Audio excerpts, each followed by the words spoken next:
Buenas noches, bienvenidos a una nueva entrega de Toque Final, la mejor forma de concluir una semana lo mejor edificado posible sobre los acontecimientos más importantes del país y del mundo.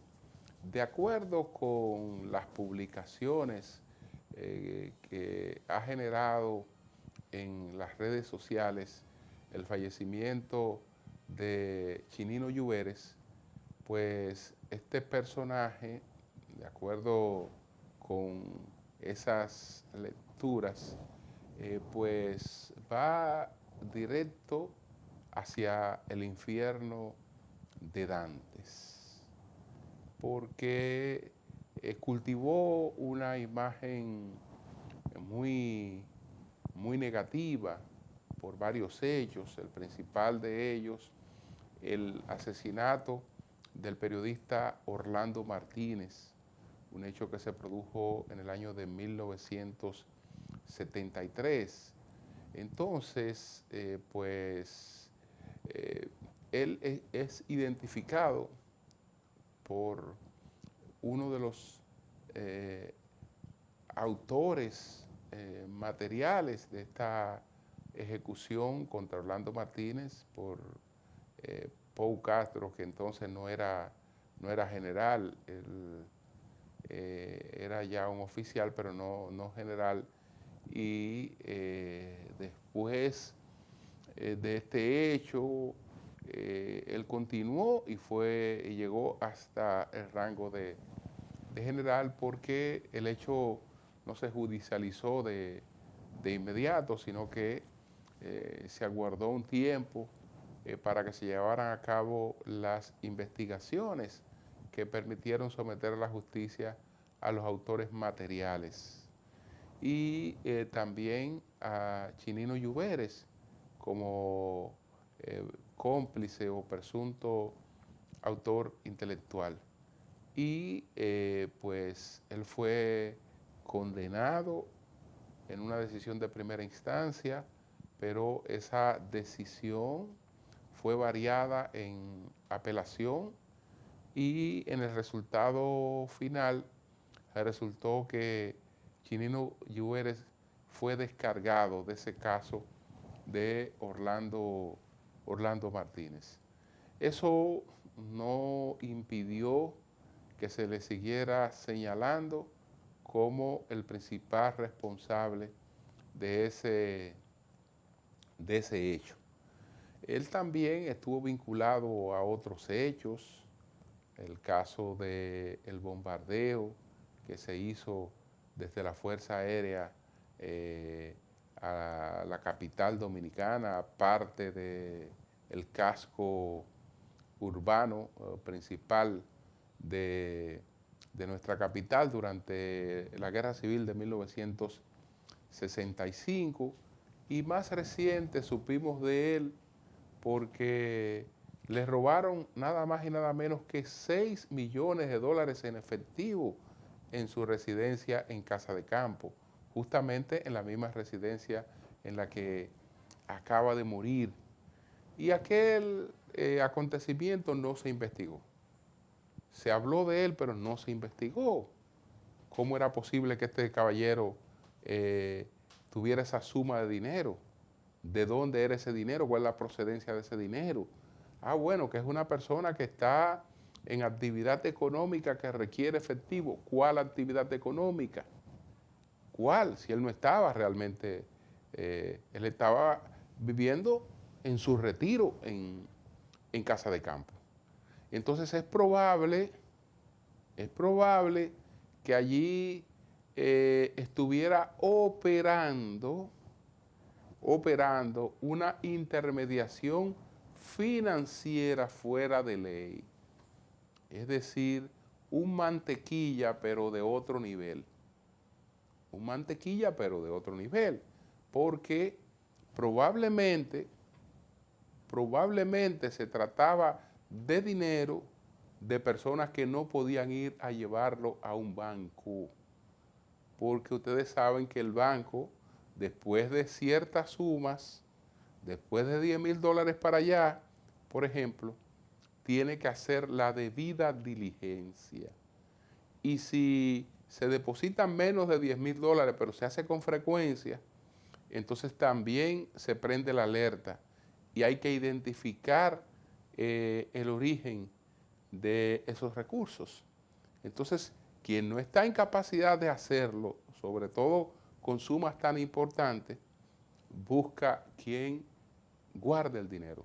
Y parece ser que él era un banquero, porque cualquier otra cosa que se dijo fue cuento. No hay manera de usted justificar que una persona retirada tenga $6 millones en efectivo, cuando toda actividad hoy está bancarizada y la bancarización es un mecanismo de seguridad. Es un mecanismo de seguridad. Entonces, la historia se encargará de juzgar, ya veremos quién se anima a tratar todas las cosas en las que este caballero estuvo involucrado de la manera más objetiva posible. No sé si él habrá dejado algún testimonio, pero ha muerto este señor a los 90 años de edad en su residencia o en su cárcel, porque yo creo que él vivía en una especie de cárcel, aislado de la sociedad, porque él sabe realmente qué imagen tenía. Entonces se encerró ahí y ahí vivió durante mucho tiempo, no pudiendo interactuar activamente, digamos, en toda la sociedad. Señores, vamos a hacer una pausa. Al regreso, ¿cuáles fueron los 10 temas más importantes de esta semana? Adelante.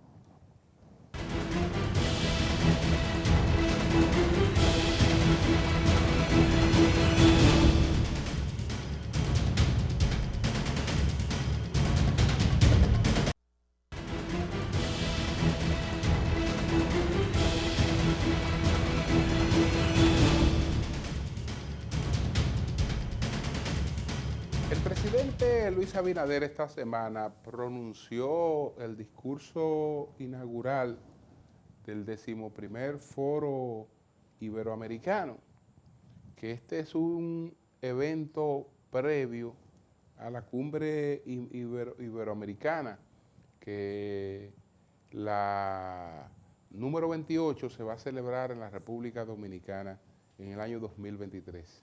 De manera que las conclusiones de este foro iberoamericano son parte de esa cumbre, es decir, van a ser el alimento de esa cumbre.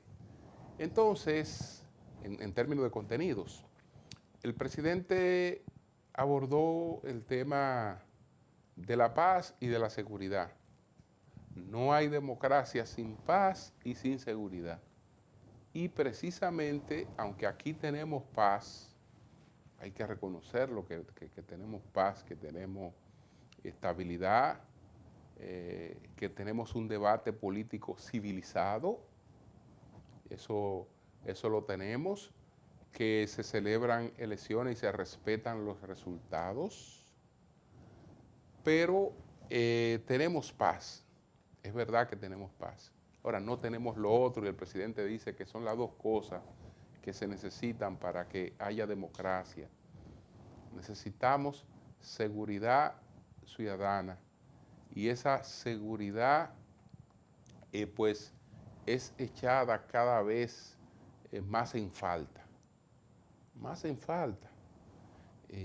Nosotros, por ejemplo, tenemos una crisis económica mundial que se refleja con inflación y ese tiene que ser uno de los principales problemas que la gente siente, que le golpea en su bolsillo, que le disminuye su poder adquisitivo. Sin embargo, ese tema ha cedido espacio a todo el que ocupa el tema de la inseguridad, que anda por un 80% esa percepción de inseguridad en la República Dominicana. Y entonces frecuente los atracos, de personas y establecimientos, más los otros hechos de violencia que a veces se juntan, pero no es lo mismo. No es lo mismo el problema este de la delincuencia que la violencia de género, que los abusos sexuales. El caso, por ejemplo, de esta adolescente cuyo cadáver se localizó esta semana en Elías Piñas. Bueno, eso no es la delincuencia común, pero es otro tema que nos plantea impotencia, porque el señor que está responsabilizado de ese crimen no debió haber cometido ese crimen. Por más loco que estuviera, por más psicópata que fuera, por más abusador que fuera, no debió haber cometido ese crimen. ¿Por qué? Porque ese señor estuvo vinculado a un crimen similar, pero el crimen similar no se le pudo probar y entonces él pronto quedó en libertad y después volvió a repetir el hecho. Y ahí tiene ahora otra víctima, que fue esta adolescente de 17 años. Entonces, paralelamente con eso, están los otros hechos. El pasado jueves, en la mañana, un asalto a una sucursal bancaria en Moca. Y todos los días, gente reportando la situación de impotencia. Y aunque en principio se creó expectativas sobre los resultados de una reforma policial, sobre los resultados de los planes que se iban a aplicar, la verdad es que el tema luce fuera de control. Tan de control que el propio ministro que está a cargo de eso recientemente, pues confesó su impotencia. El gobierno debe tomar medidas, y entre las medidas está el ponerle liderazgo a ese tema que aparentemente lo ha perdido. Pero bueno, señores, vamos a presentar de inmediato cuáles fueron los 10 temas más importantes de esta semana. Adelante.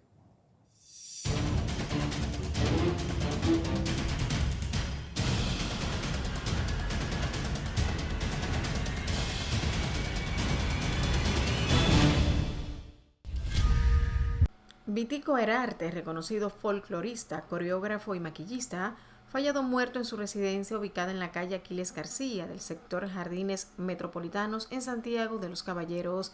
Herarte recibió un golpe contuso en la cara que posiblemente le ocasionó la muerte durante un incidente sucedido en su vivienda. Según datos recabados, aparentemente se generó una discusión con uno de sus 2 empleados y uno lo habría asesinado. Por el crimen hay 3 personas de nacionalidad haitiana detenidas para fines de investigación. Herarte fue un destacado folclorista, maquillista y coreógrafo de República Dominicana. Por sus aportes a la cultura dominicana, fue reconocido y premiado en múltiples ocasiones, siendo su rostro plasmado en murales de la ciudad de Santiago como forma de reconocimiento a su talento y entrega. Sus restos fueron velados en la funeraria Blandino de la ciudad de Santiago.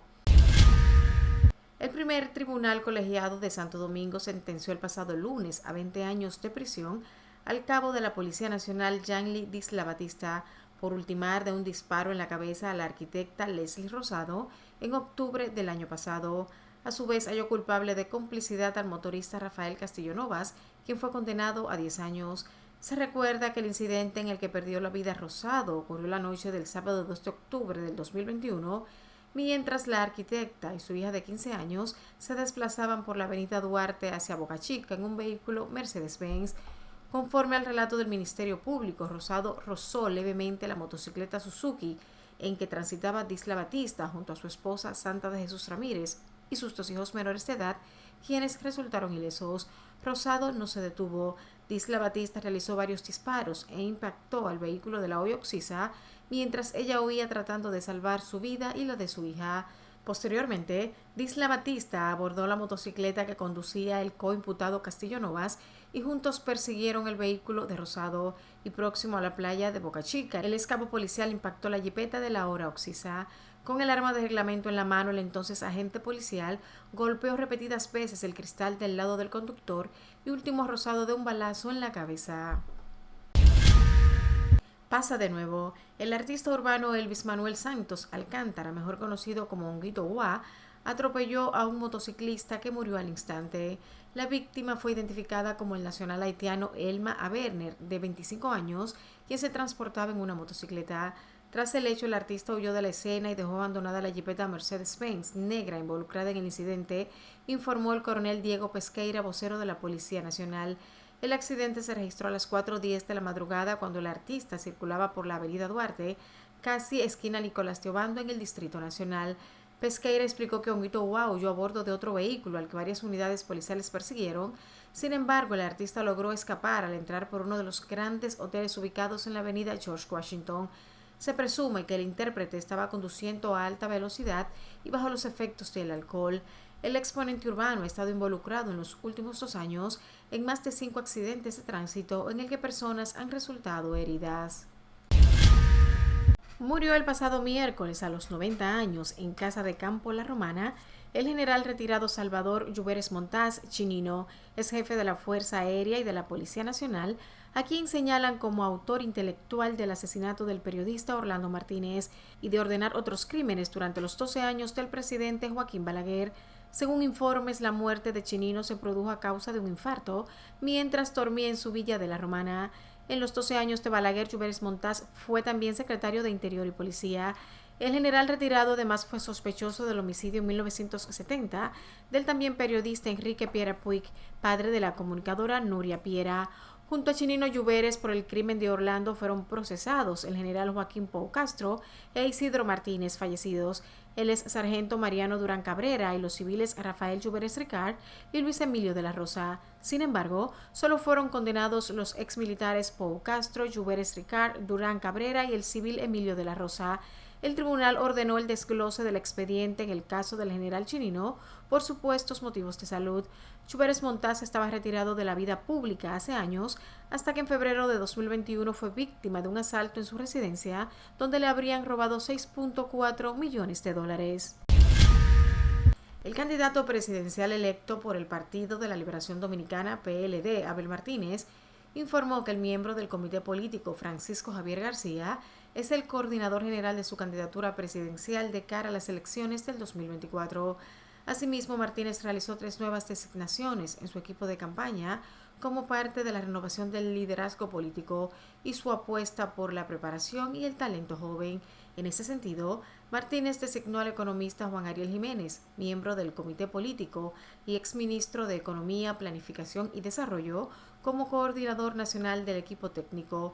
Jiménez tendrá a su cargo, entre otras responsabilidades, la coordinación del programa de gobierno del PLD, encabezado por el referido postulante presidencial. En tanto, el ingeniero Johnny Pujols, miembro del comité político y es subdirector del Instituto de Bienestar Estudiantil, INAVIE, resultó elegido como coordinador del gabinete del candidato, y entre sus responsabilidades estarán acompañar y representar a Martínez en reuniones correspondientes al trabajo de campaña durante todo el proceso electivo. La representación joven y femenina estará a cargo de la licenciada en Comunicación Social Corporativa, Carolina Wertmüller, quien actualmente es miembro del Comité Central y regidora de Sabana Grande de Palenque, San Cristóbal. Wertmüller fungirá como coordinadora nacional de la juventud de la campaña del actual alcalde de Santiago de los Caballeros.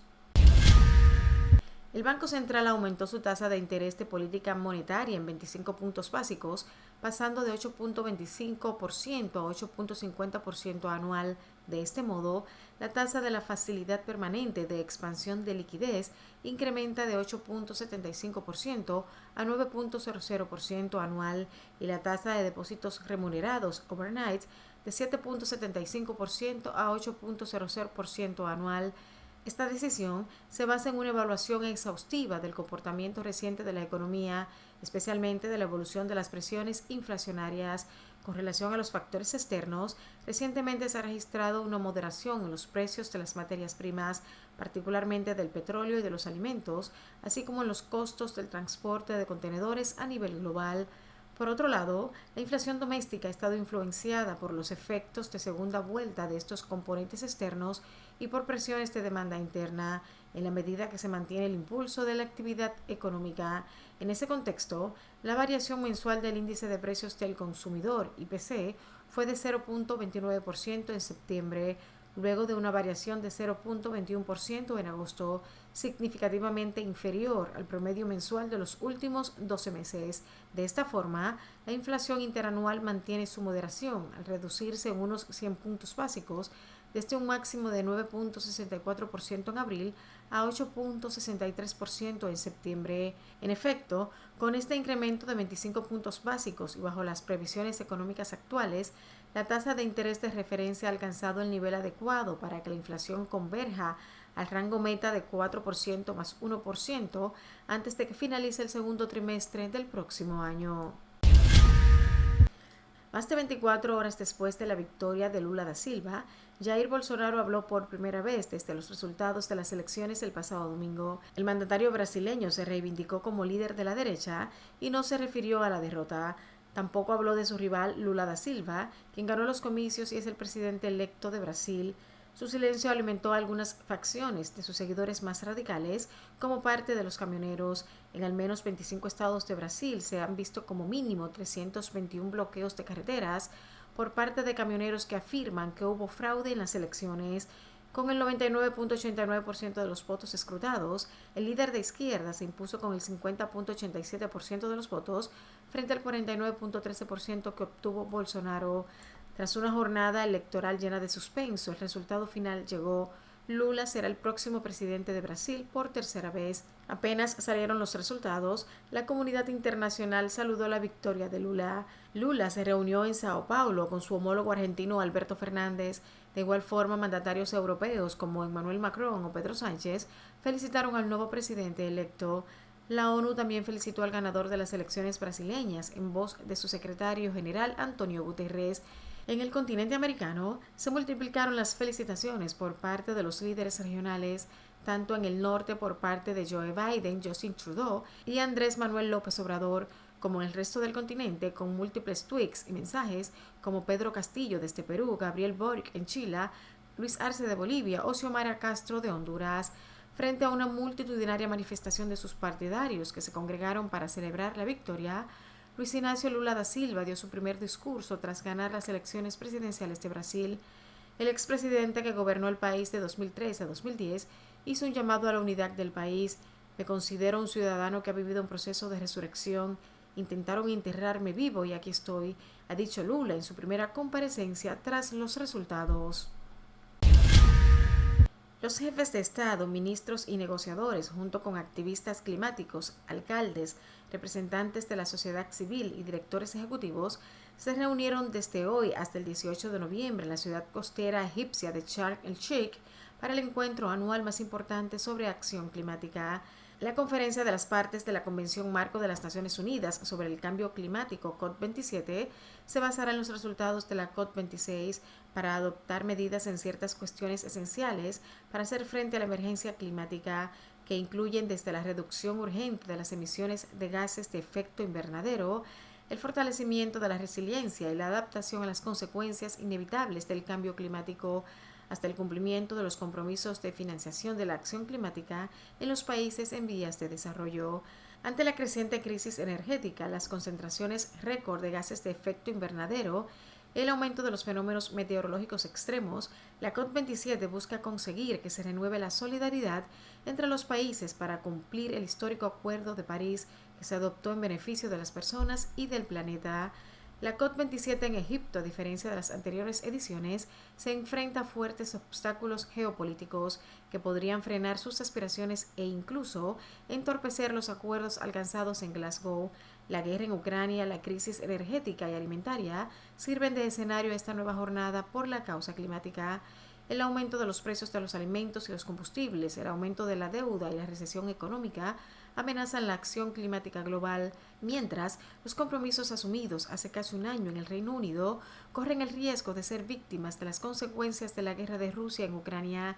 La crisis energética ha desencadenado una carrera por extraer más combustibles fósiles y las promesas de aumentar la financiación para ayudar a los países en desarrollo a hacer frente al empeoramiento de los impactos climáticos no se han materializado. Continúa la violencia en Haití. Un periodista haitiano murió el pasado domingo tras recibir un disparo en la cabeza cuando la policía abrió fuego contra los reporteros que exigían la liberación de un colega que fue detenido mientras cubría una protesta. Romelo Vilsaint trabajaba para un sitio de noticias en Internet. Su cuerpo estuvo boca abajo dentro del estacionamiento de un cuartel de policía en la comuna de Delmas, en la capital Puerto Príncipe, rodeado por colegas que lloraban y levantaban los brazos. Asimismo, el ex candidato presidencial haitiano Eric Jean-Baptiste y su seguridad fueron asesinados por una de las pandillas que controlan el territorio haitiano desde hace varios meses. Jean-Baptiste, secretario general del Rally de los Demócratas Nacionales Progresistas y ex candidato a la presidencia de Haití, fue asesinado a tiros en una carretera cuando se dirigía a su vivienda la noche del viernes pasado. El ataque se produjo a pocos metros del edificio Jean Barrancourt, hoy Chateau Ternier, y los informes indican que hombres fuertemente armados lo acribillaron a balazos en el vehículo en el que se encontraba en La Boulée. Finalmente, el rapero Take Off, uno de los 3 integrantes del grupo Migos, murió en la madrugada del pasado martes en un tiroteo en un club de bolos de Houston, Texas. El cantante de 28 años se encontraba en el local de bolos en Quabo, su tío y otro integrante de la banda, cuando cerca de las 2:30 de la mañana se produjo un altercado que terminó en disparos. Una de las balas impactó al rapero en la cabeza, provocándole la muerte. Krishni Kari Ball, nombre de pila del cantante, nació el 18 de junio de 1994. Era conocido por formar parte del grupo Migos, junto con Quavo, su tío, y Offset, su primo hermano y hoy esposo de la rapera de origen dominicano Cardi B. El grupo Migos nació en Atlanta en 2008 y saltó a la fama con la canción de 2013 Versace. Otro de sus temas más conocidos es Bat and Bougie, con el que la agrupación alcanzó el número 1 de Billboard en 2016.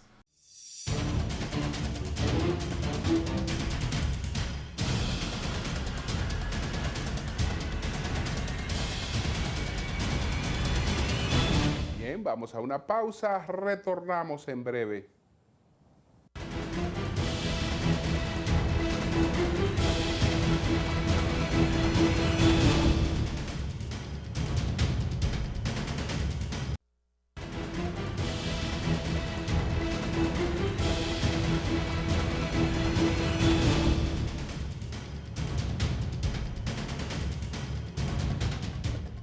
Bueno, el presidente Gabriel Boric esta semana presentó en Chile una propuesta de modificación a la ley de pensiones. Y esa propuesta incluye la eliminación de las AFP. Y aquí se está planteando algo similar. El colegio médico, las asociaciones especializadas, pues entienden que hay que eliminar las AFP. Bueno, yo no creo que eso resulte beneficioso, porque lo que se está planteando en Chile es la creación de un mecanismo mixto. Es decir, en vez de tener instituciones privadas que compitan entre sí con eficiencia para buscar un mayor rendimiento y un rendimiento más profesionalizado, más especializado de los fondos, pues vamos a poner un grupo tripartito. Vamos a poner sindicalistas, representantes del empresariado y representantes del gobierno. Algo así como el Instituto de Seguridad Social que había en la República Dominicana, con esa misma grado de representatividad. eso no me garantiza a mí que la inversión, que las decisiones que se van a tomar en relación con la colocación de esos fondos para buscar el mejor rendimiento y un rendimiento más seguro, va a ser especializada. Porque ¿qué sabe un sindicalista de eso? ¿Qué sabe un sindicalista de eso? ¿Qué sabe un empresario de eso si esa no es su especialidad? Es decir, eso tiene que, o un funcionario coyuntural que llega al gobierno por una coyuntura y te nombran ahí y de repente tú tienes que ir a aprender en esas funciones. Eso no te puede sustituir una institución, una empresa que se especializa en eso y está 24/7 acumulando experiencia, conocimiento de un asunto que tiene que hacerlo bien, tiene que hacerlo excelente, porque tiene que aportar un beneficio en relación con esa cuestión. Entonces, en esa parte, creo que no es correcto esto de la eliminación de las AFP.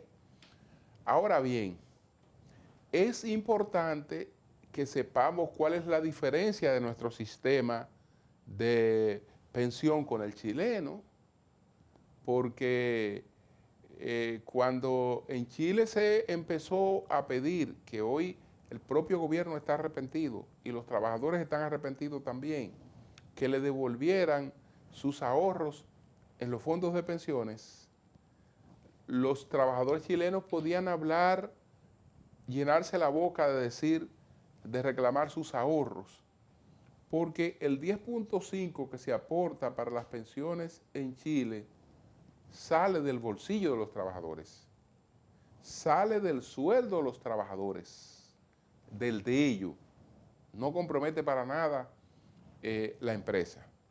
En la República Dominicana, el 9 punto y algo que se aporta para las pensiones no sale de los bolsillos de los trabajadores. Un 7% sale de la empresa y un 2% sale de los bolsillos de los trabajadores. Y en total se ahorra entonces un 9 y tanto %. Ahora el presidente de Chile quiere que las empresas en Chile hagan un aporte de un 6% y que el gobierno coloque otro aporte, pero el aporte del gobierno depende de una reforma fiscal que hay que hacer para lograrlo. Es decir, que de lo que se trata hasta ahora son de propuestas, porque tampoco hay una favorabilidad en el Congreso por parte del presidente Boris, pero él trata de jugar al populismo vendiendo esas propuestas que está haciendo para que esas propuestas generen apoyo popular y eso presione al Congreso realmente a acogerla, sin que necesariamente se haya reflexionado fríamente sobre la conveniencia de cada una de esas cosas que él está proponiendo, que él está planteando. Señores, vamos a una pausa. Al regreso vamos a presentar las 3 preguntas. Y las 3 preguntas fueron formuladas al licenciado José Miguel Minier, al distinguido abogado José Miguel Minier. Estamos hablando de la creación de un Ministerio de Justicia en la República Dominicana. Y algunos advierten que no se puede hablar de eso sin reformar la Constitución. Vamos a una pausa y al regreso las 3 preguntas a José Miguel Minier. Adelante.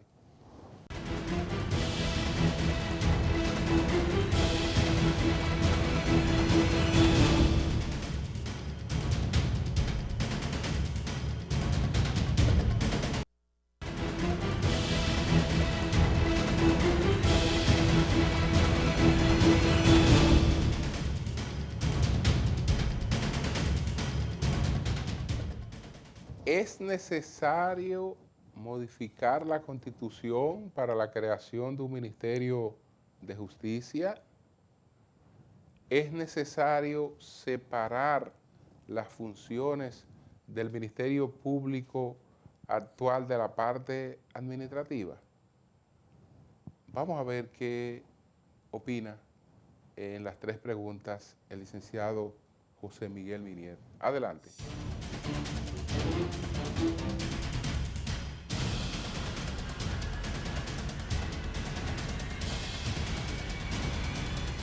¿Cuál es su posición sobre la iniciativa que promueve el gobierno para la creación de un Ministerio de Justicia que asuma las funciones administrativas que ahora están a cargo del Ministerio Público?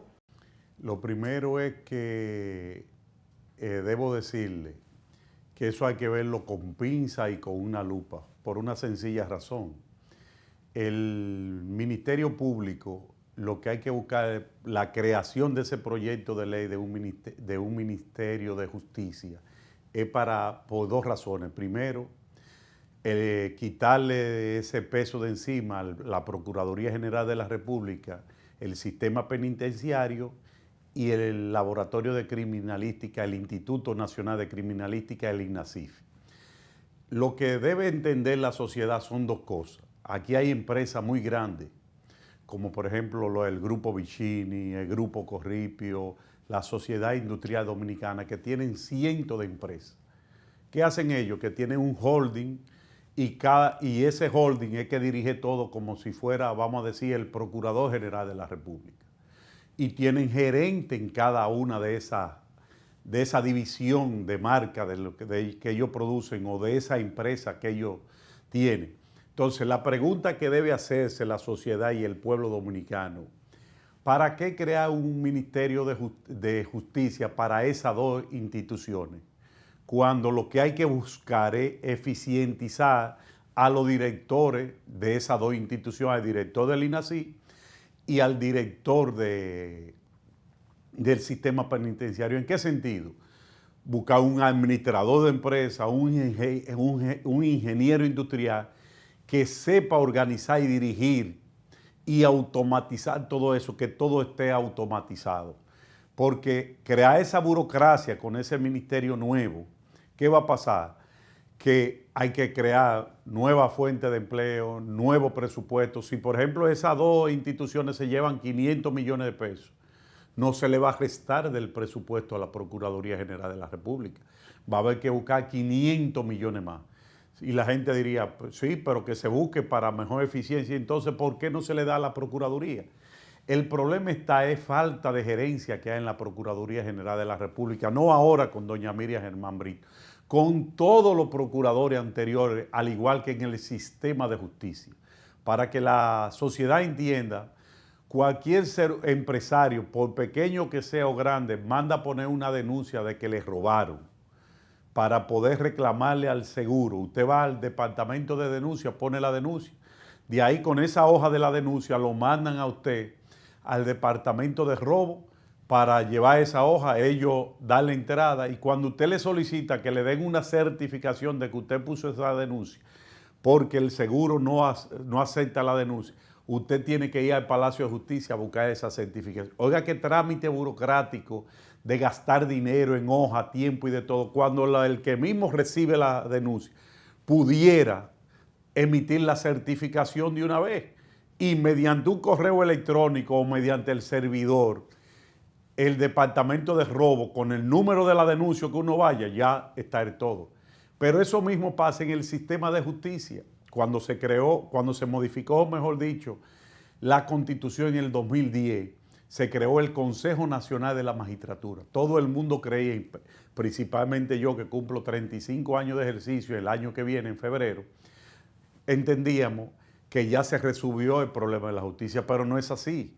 Con el Consejo Nacional de la Magistratura, que tiene que ver, mejor dicho, con todo lo administrativo del sistema de justicia, siguen los mismos problemas de jueces que formaron parte en instrucción, que dieron un auto de apertura a juicio, ya lo ascendieron, están en un primer tribunal colegiado, o están en una corte de apelación y se aplazan las audiencias porque tiene que ese juez inhibirse porque fue el que dio el auto de apertura a juicio o fue el que condenó en primer grado. Entonces, si existiera un ingeniero industrial en cada sala, no en la Suprema, en cada sala, porque cada sala de cada tribunal debe tener un gerente, que es el que organice el expediente con toda la cita, todos los testigos, con todo.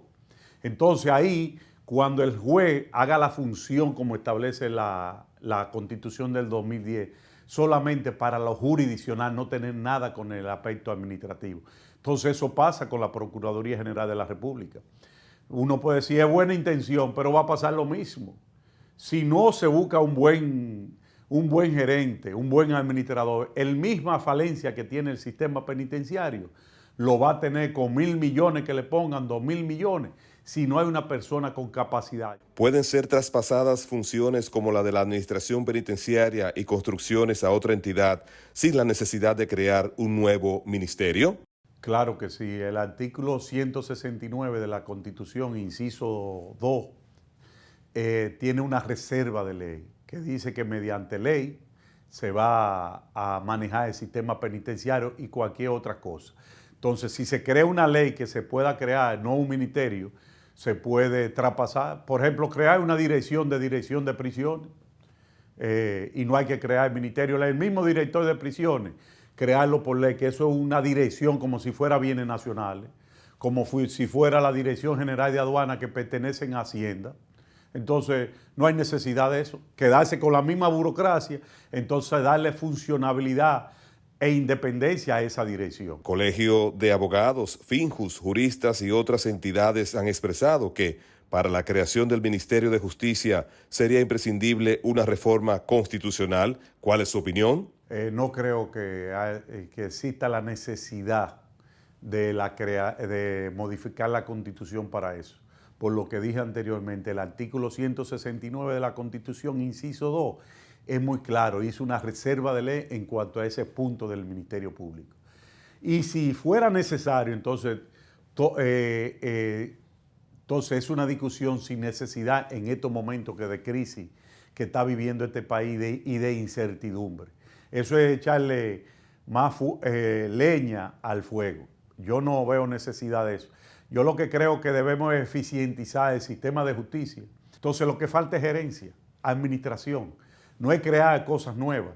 Por ejemplo, en Chile, que es el mejor ejemplo, cada sala de cada tribunal, sea civil, penal, laboral, tiene un ingeniero industrial o un administrador de empresa. En todo eso es lo que hay que buscar aquí, eficientizar el servicio. Y pero otra cosa más, por mucho que creamos en el sistema de justicia, se va a trabajar mucho mejor, pero también el Ministerio Público tiene que crear conciencia de que debe llegar a una solución alternativa de conflicto del 70% de los casos. Porque es que el sistema de justicia es como un embudo. Entra demasiado y el recurso humano es muy poco que pueda salir. Entonces no puede ser que todos esos casos de bagatela estén congestionando el sistema de justicia porque el Ministerio Público no tenga una política criminal de solución alternativa de conflicto, de toda esa caballá, de todos esos casos de bagatela. En la práctica hay que, por ejemplo, tú buscas cualquier certificación, ante cualquier fiscalía del país, departamento del país, distrito judicial, del Ministerio Público, tú solicitas la devolución de cualquier bien que no está en una acusación, que no es cuerpo de delito, y hay que buscar autorización aquí en la capital. Entonces hay que descentralizar y darle autonomía, independencia a cada ministerio público. Pero no puede ser que todas las decisiones tengan que venir aquí a Santo Domingo y pase por el sedazo de quien sea Jenny Berenice, sea Miriam Germán, sea Camacho, quien sea. Eso no puede ser. Eso es infuncional total. Por eso el caos y los problemas que hay en la justicia y en el Ministerio Público, porque el mismo problema existe en la justicia también.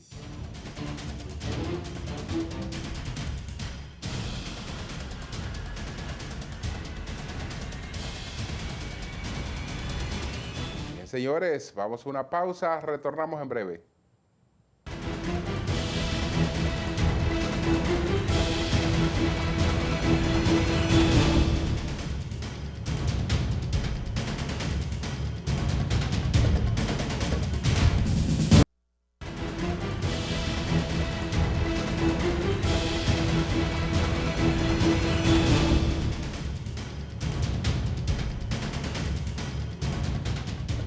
Bueno, la Junta Central Electoral ha llevado a los partidos políticos a firmar un acuerdo que pretende frenar la campaña a destiempo. Pero en verdad de lo que se trata es de contener algunas cosas de la campaña, porque la actividad política, la actividad proselitista es indetenible. Proselitismo lo desarrollan los partidos políticos, pero también lo desarrollan las religiones. Cuando un evangélico está tratando de convencer a alguna persona sobre el mensaje y tratando de llevarlo a la conversión, eso es una actividad proselitista. Luego, si los derechos de todo el mundo son iguales, no puede limitarse a un tipo de actividad, porque el derecho que tiene el evangélico o el católico a hacer proselitismo en beneficio de su fe, lo tiene un político a hacerlo en beneficio de su partido. Porque ante la Constitución no hay un privilegio para nadie. Es decir, son derechos de asociación, de pensamiento, de expresión, que son fundamentales. Entonces, en la política, lo que se ha hecho es que se impiden algunas cosas. Se impide la colocación de vallas, se impiden las manifestaciones que entorpezcan el tránsito, la distribución de propaganda, que la gente la exhibe en la calle, una serie de cosas. Esas cosas están limitadas. Las reuniones tienen que ser bajo techo, etc. Pero la actividad política es indetenible. Es indetenible. La actividad política no es la de armar una fórmula poco tiempo antes de unas elecciones y entrar en campaña. En los países donde eso ha ocurrido van de mal en peor, que a cualquier individuo sin ninguna condición llega una coyuntura, mira, vamos a montar un proyecto en base a esta figura y ya no necesitamos los nombres de partidos tradicionales, creamos una agrupación coyuntural y con una agrupación coyuntural se llega al poder. Donde quiera que eso ha ocurrido, lo único que hay es mayor grado de inestabilidad. Los partidos políticos son parte de la institucionalidad democrática y el hecho de que con tiempo, pues organicen su escenario, que con tiempo definan su discurso, que con tiempo empiecen a tocar puertas. Eso no le hace daño absolutamente a nadie. Entonces, pero tampoco puede eso limitarse. Por otra parte, esta semana ya se empezó a dar lo que vamos a ver con un poquito más de frecuencia. Ustedes recuerdan que veíamos a gente del PLD que se iba a juramentar en la Fuerza del Pueblo. Después de este proceso que llevó a cabo el PLD, entonces la corriente será contraria, de gente que abandonó su partido porque no le estaba viendo posibilidades, porque no hay cuestiones de principio o cuestiones de que estaban en desacuerdo con metodologías internas. No, no, no. La gente se va porque ve o no menor o mayor expectativas o porque siente más o menor cercanía. Entonces, eso se tornará ahora diferente, porque yo no tengo la menor duda de que con esos pasos que está dando Abel Martínez, la designación de Francisco Javier como su jefe de campaña, de Juan Ariel como el coordinador técnico de su campaña, de Johnny Pujols como el jefe de su gabinete, que esos son pasos que está dando Abel Martínez, y lo está dando porque evidentemente que ha concebido una candidatura para competir por la presidencia de la República, con todo lo que eso implica. Parece ser que él no quiere que en su currículum se coloque la palabra de candidato del PLD.